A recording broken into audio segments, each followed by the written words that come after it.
Here is the recap of the first season of Supernatural. The young Winchester family lives a seemingly ordinary life. One night, Mary comes to her son's nursery and sees a stranger next to his bed. John comes running in at the scream and finds his wife pinned to the ceiling, and a moment later, flames erupt. The man immediately gives Sam to his eldest son, Dean, to take the baby outside, and he himself tries to help his wife. However, nothing comes out, and Mary dies in the fire. 22 years have passed.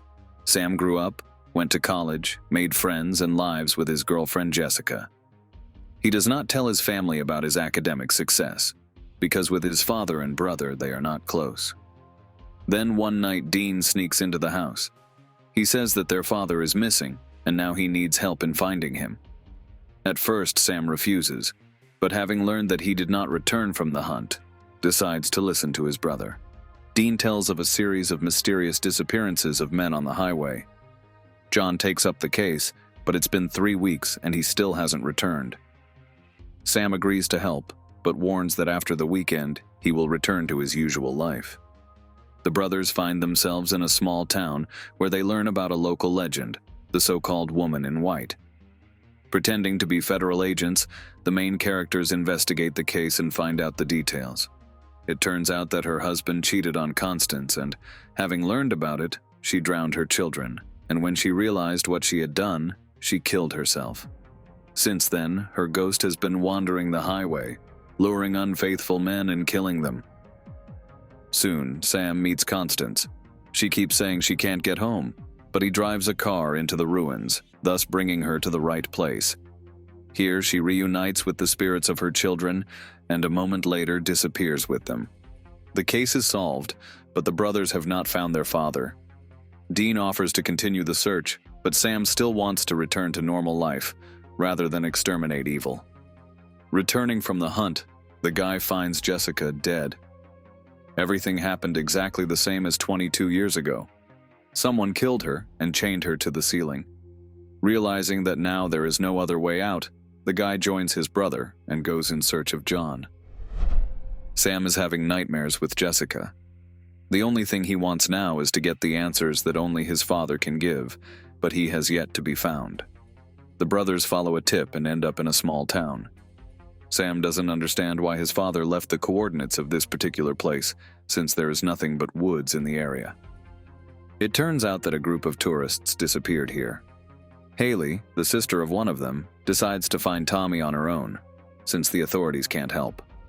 Sam and Dean pretend to be rangers and go on a search together with a woman, believing that his father may be somewhere here. In the woods, Sam begins to realize whose trail they are on. Judging by the signs, they are dealing with a wendigo, a creature that has lost its human form. Sam tries to convince the search party to return to town, but Haley is determined and won't back down. Sam doesn't understand why they should waste time tracking down the monster when they should be looking for their father, who, as they've already realized, isn't here. Dean tries to calm his brother down, assuring him that they will definitely find him, and while they are looking for him, they need to kill as many evil things as possible. Soon the Wendigo attacks. He kills the guide the woman hired to search and drags Haley and Dean to its lair. Sam and the woman's younger brother find a cave where the creature hides its victims. Here, the main characters also find the missing Tommy. When all the survivors are freed, the Winchesters are separated. Sam tries to get the guys away while Dean creates a distraction and then sets the Wendigo on fire. That's how they manage to save the humans from yet another supernatural monster. A couple of days later, Dean finds an article in the news about a woman drowning and suggests Sam check out the town. Maybe it's a case in their line of work. The younger brother doesn't really understand why they're wasting time on such cases, since it's getting harder and harder to find his father every day. However, they don't have any leads yet, so the brothers decide to take up the case.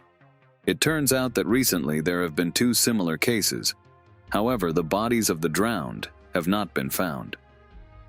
Under the guise of employees from Nature Protection, Winchesters come to the sheriff, hoping to find out some details, but the man does not see anything suspicious in what happened. At that moment, daughter Andre comes to him with her son Lucas. After the death of his father, the boy stopped talking and became very withdrawn. and soon the main characters found out why. It turns out that his father drowned right in front of his eyes. Dean tries to talk to Lucas, telling him about his family, and eventually the plan works. The boy gives him a drawing. A short time later, the brother of the woman in the news report dies. As they investigate, the Winchesters realize that both deaths have something to do with Bill, the victim's father. And then they find the very house that Lucas painted. That's how they learn from an elderly woman that her son Peter is missing. The brothers believe that Bill has something to do with it. Perhaps it was he who killed Peter 35 years ago. The main characters decide to talk to him, but do not have time. The man gets into a boat and swims to the middle of the lake, and then, like the others, disappears without a trace. Meanwhile, the sheriff makes inquiries and learns that Sam and Dean have nothing to do with conservation, so he demands that they pack up and leave town as soon as possible, before he detains them. This decision seems logical to Sam, because if Bill really did kill Peter, then that should be the end of the series of deaths. Except Dean thinks otherwise. He arrives at Andre's house and turns out to be right, as suddenly Lucas calls for help. The main characters manage to save his mother, who almost drowned in the bathtub. While she talks about the voice she heard underwater, Lucas runs into the yard and points to a patch of ground. Digging it up, the Winchesters find Peter's bicycle. The sheriff arrives and doesn't understand how they knew about it. The man tells them exactly what happened 35 years ago. It turns out that because of him and Bill, Peter actually drowned. They accidentally drowned him in the lake and then covered their tracks. At this time, Lucas walks into the water, and moments later, he disappears. The Winchesters rush into the water to rescue the boy, but he is nowhere to be found. Now knowing the truth about the vengeful spirit, the sheriff goes into the lake and offers him a trade, only if his grandson survives. Peter agrees and drags him to the bottom, bringing the boy back. Andre thanks brothers for saving her son. But the Winchesters themselves have mixed feelings. On the one hand, they saved a mother and her child, and on the other hand, they were unable to help the sheriff. Sam keeps having nightmares, so he hardly sleeps at all. Dean is worried about his brother, but doesn't know how to help him. Meanwhile, he gets a call from his father's buddy, whom they helped with the exorcism of a poltergeist a couple of years ago. The man reports a strange occurrence that recently happened on an airplane. After 40 minutes into the flight, a passenger simply stood up and opened the emergency exit, triggering an airplane crash. Many died, but some still managed to escape. Having decoded the interference on the record of the pilot's conversations, the brothers hear the phrase, "No one survived." But it's not clear what it means, because 7 people managed to escape. The guys decide to talk to one of these lucky ones, so they learn that the passenger who opened the hatch was absolutely ordinary and was no different from the others, except for the inhuman strength. The version about a ghost guys cancel, and there remains demonic possession. Meanwhile, the pilot, Chuck, who was on that plane, is trying to overcome his fear of flying. Before the next flight, black smoke appears. In the end, after 40 minutes, Chuck willfully loses control and crashes with his partner. So the main characters realize that the demon intends to kill all the survivors of that flight, so they find the flight attendant. Unable to determine who the demon is in now, the Winchesters have to fly with her. They eventually find the possessed person and exorcise the demon, thus saving dozens of lives. Jerry, a buddy of their father's, thanks the guys for a great job. And then it turns out that he got Dean's number thanks to their father John's voicemail. In the news report, the main characters find another case. According to the official version, the man died of a stroke, except that he has no eyes and died right in front of the mirror. Soon there is a similar case with a young woman. It turns out that she jokingly said in front of the mirror, "Bloody Mary." Sam and Dean learn a legend about a woman whose body was found near the mirror.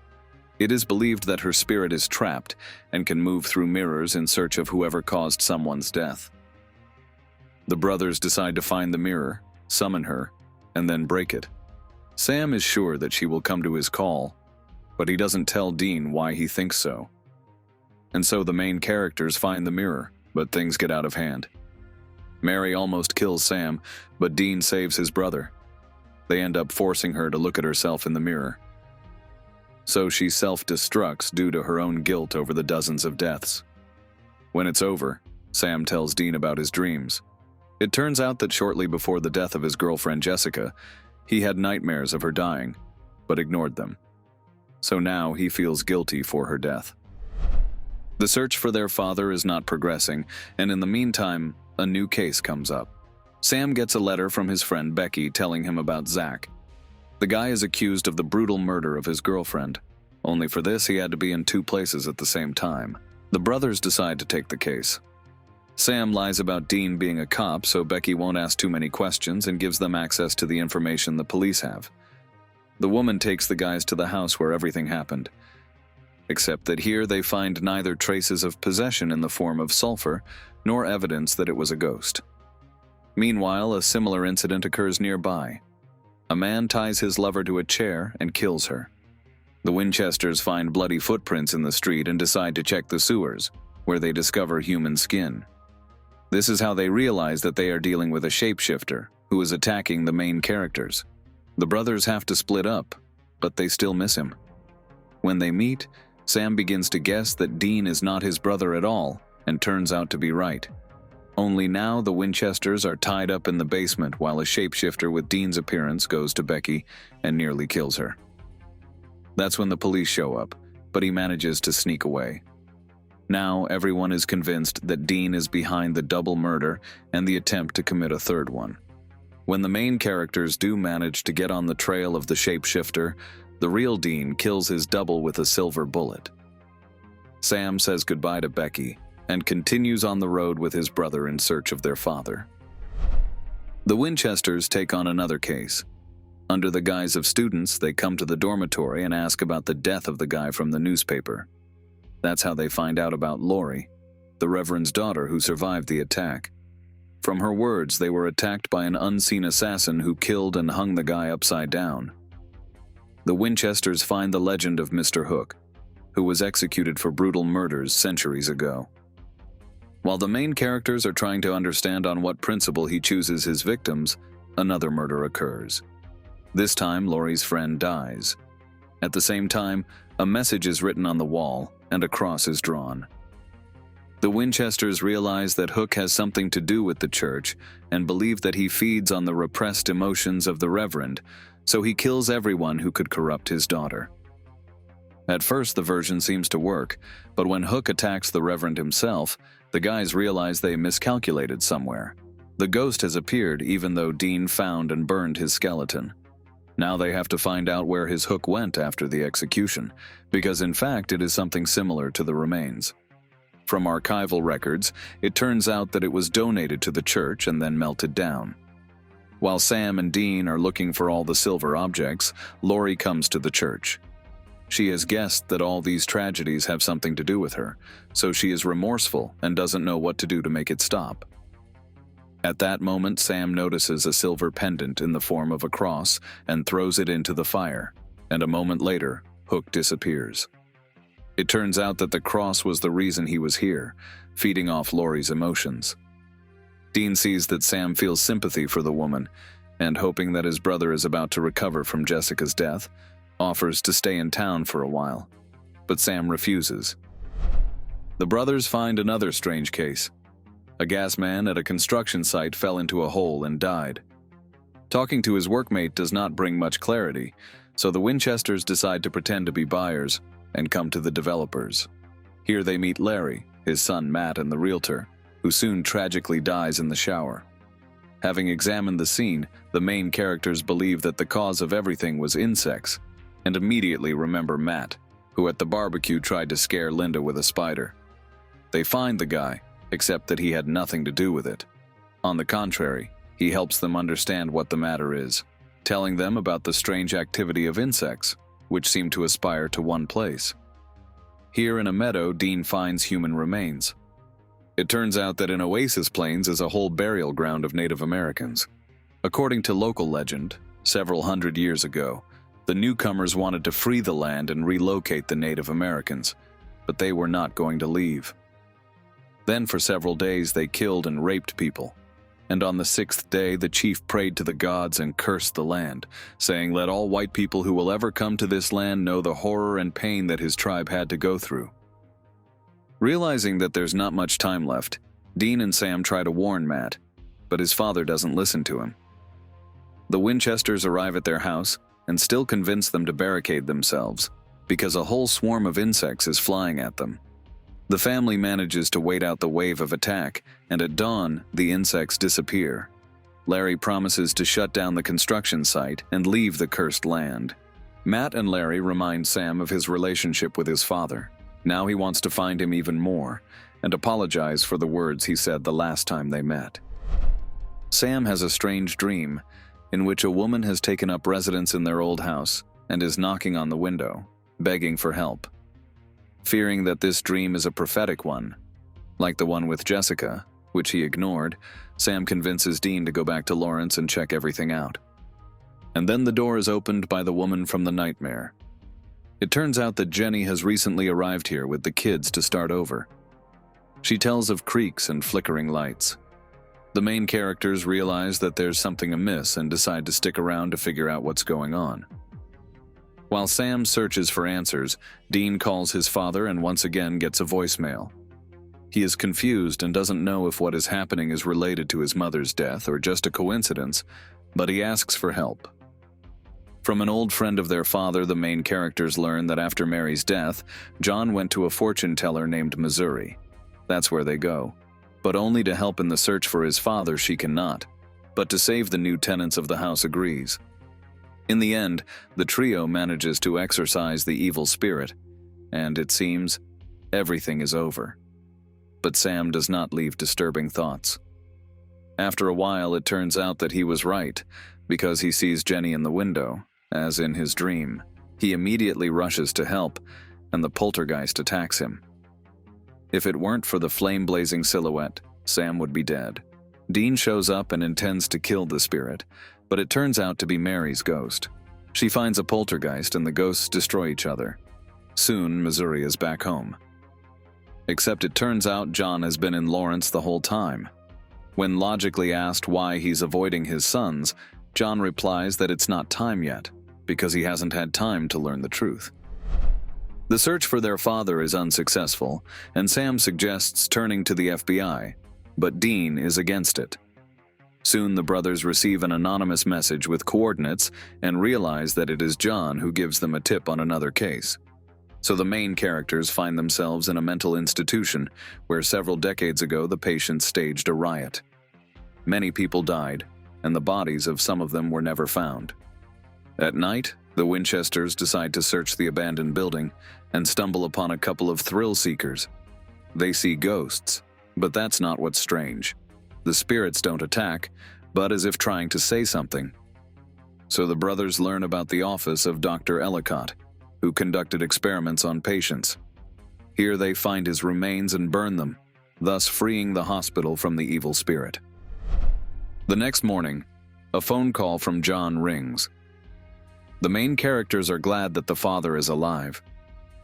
He expresses his condolences to Sam about Jessica and tells the truth about his mother's death.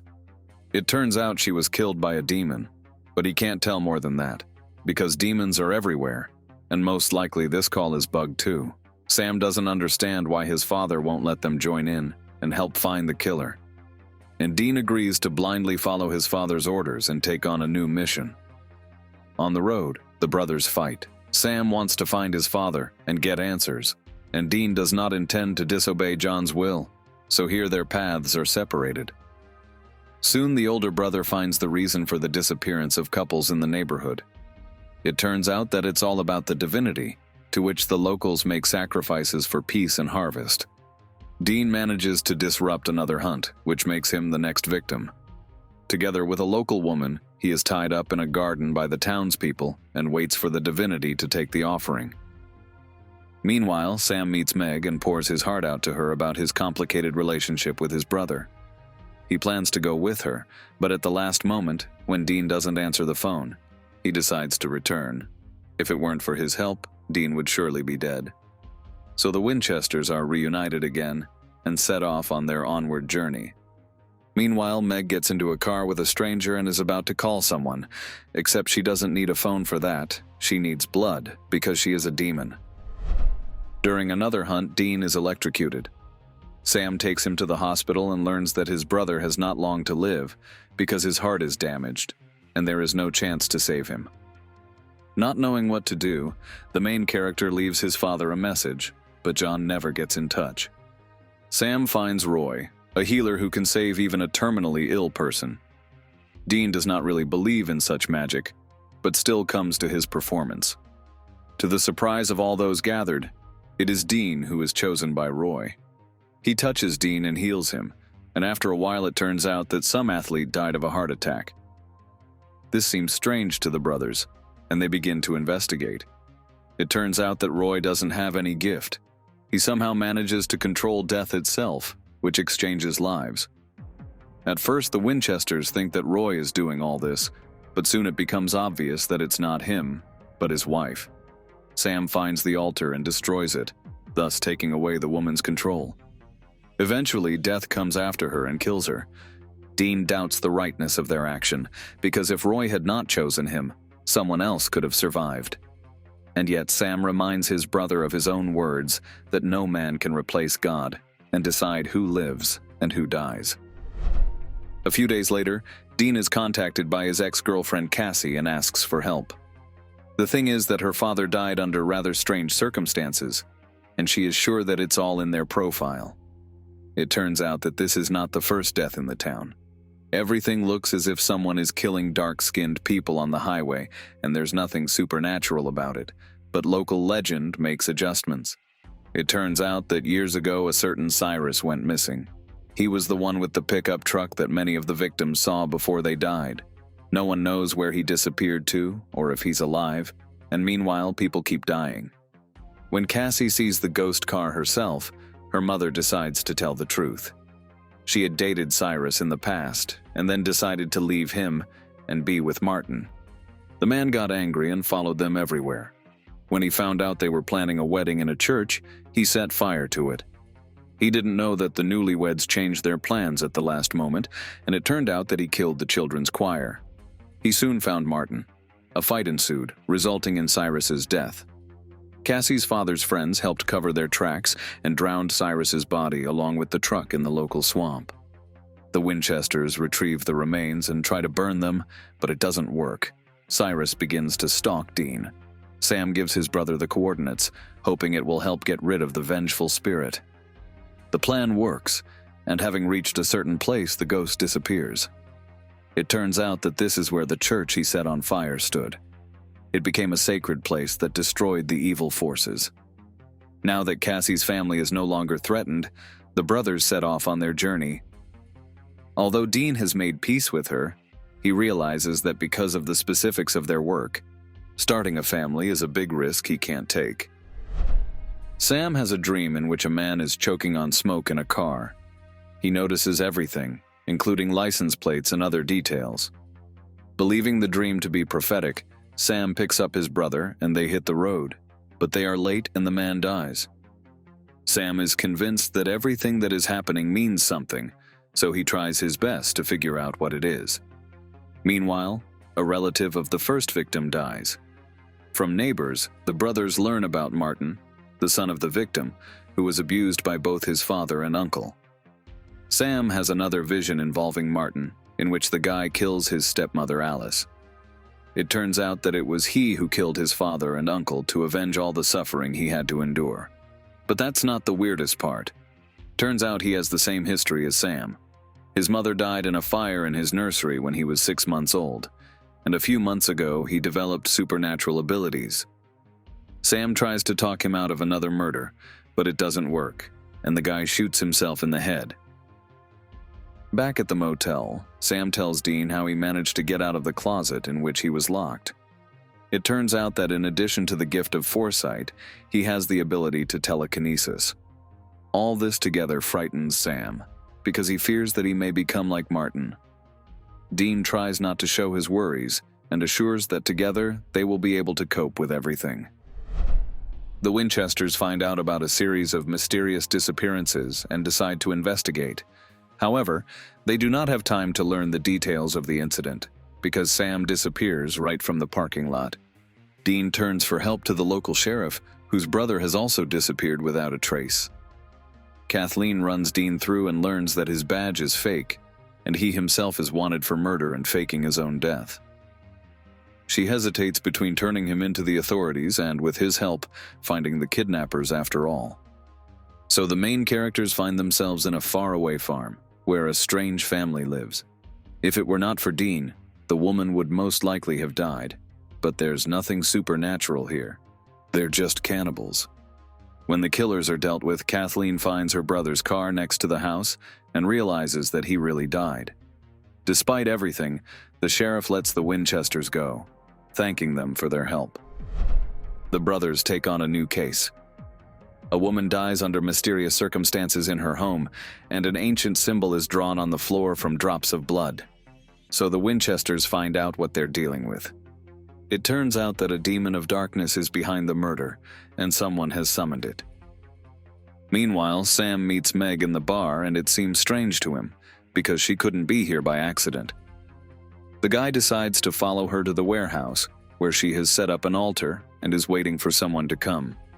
The brothers try to find something all the victims have in common, and realize they all come from Lawrence, the town where their mother died. Thinking they've encountered the demon John has been hunting all his life, Dean calls his father and asks him to come over. Except it all turns out to be a trap that Meg planned in advance. She wants to get to John, which is why she tricked the Winchesters. Sam destroys the altar, and the demons of darkness attack Meg, throwing her out the window. The brothers return to the motel, where John is waiting for them. The family is finally reunited, but not for long, because Meg shows up and sends the demons of darkness at them. The three miraculously escape. Dean advises his father to go separately, because Meg was right, and they are his weak point. So he has a much better chance of survival alone. After a confrontation with demons, the brothers are alone again. There is no trace of their father and no new leads. So, not to sit idly by, they take on another strange case. In Texas, the teens find a woman hanged in an old house, and then the body disappears. The house has long been considered cursed, and all the locals know the tale of Mordecai, who supposedly hanged his daughters and then took his own life. Sam and Dean go to the location and encounter not only a suspicious spirit, but also two pseudo-hunters. They run a website and describe the legend on it in such a way that it has taken on a life of its own, and quite literally. The spirit's behavior changes every time a new version of the story is released. Sam and Dean quickly realize they're not dealing with an ordinary ghost, but something new, a myth brought to life by a collective belief. Mordecai is becoming more and more dangerous. He is no longer afraid of salt and hunts outside the rules that ordinary spirits follow. Realizing that the legend is being formed literally on the fly, the brothers decide to cheat the system. They plant a fake version of the story on the same site. Supposedly, Mordecai was destroyed in a fire. Sam and Dean then stage a fire, hoping that the new legend will replace the old one and the creature will self-destruct. The Winchesters arrive in the town of Fitchburg, where several children have suddenly fallen into a coma. The cases occur in different families, but they have one thing in common. Before the illness, the children slept alone in a room with the windows ajar. Inspecting the home of one of the victims, Sam and Dean find a strange symbol on the windowsill. Dean recognizes it. They had encountered a case like this before when they were kids.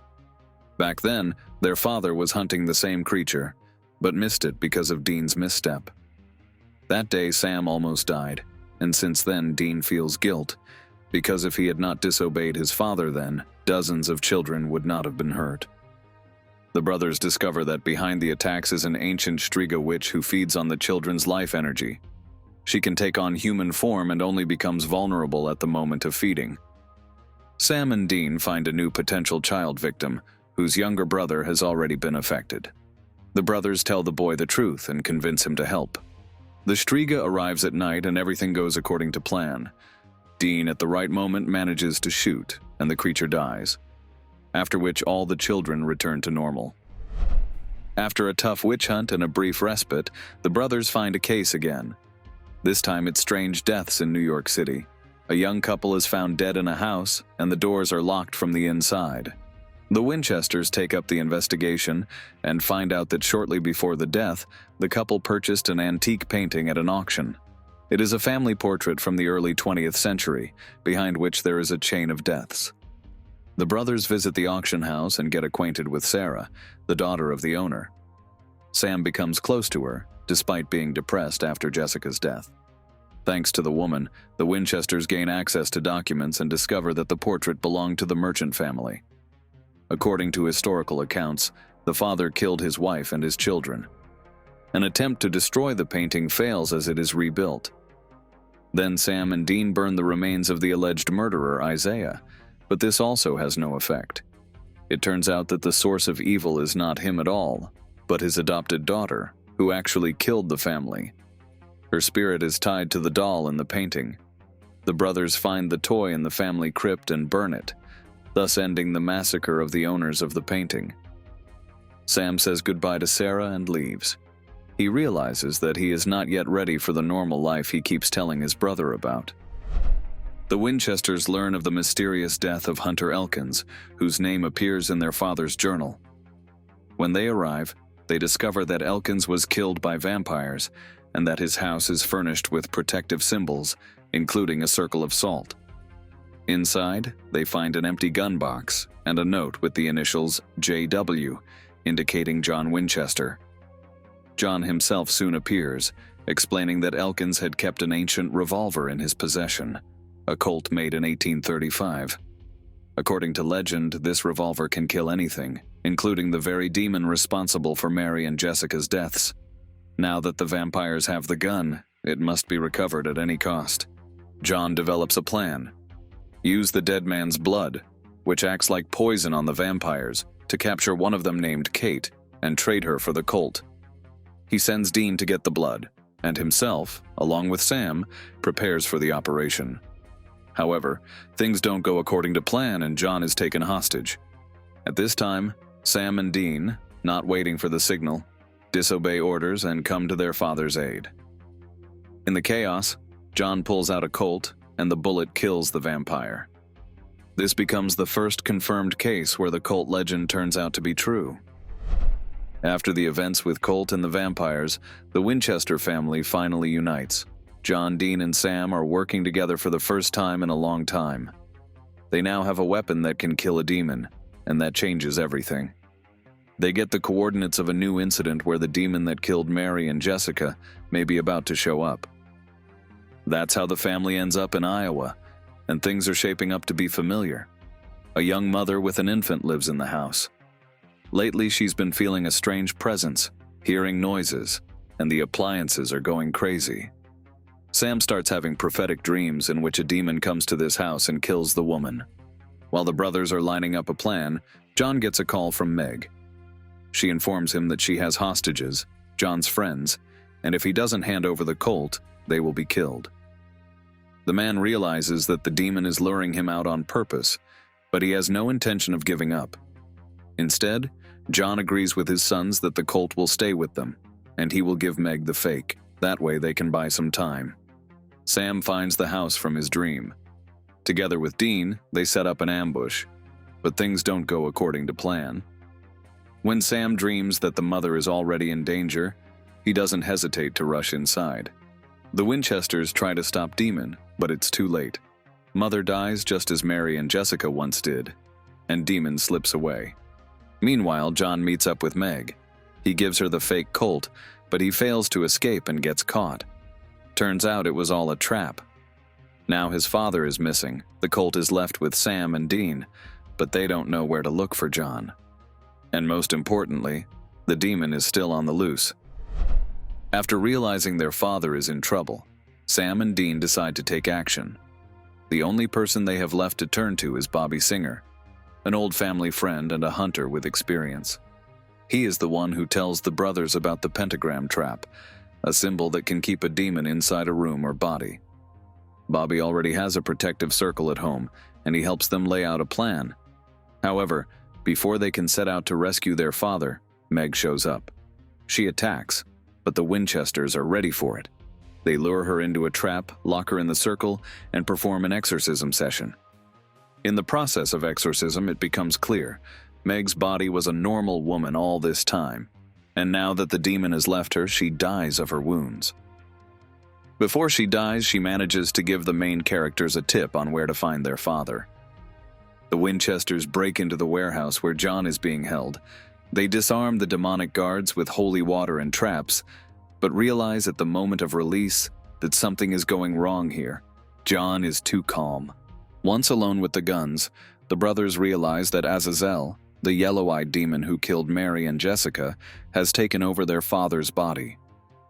Sam thinks about killing the demon, but then their father will die too. So he shoots him in the leg. Azazel throws Sam and Dean against the walls and disappears from John's body, leaving him barely alive.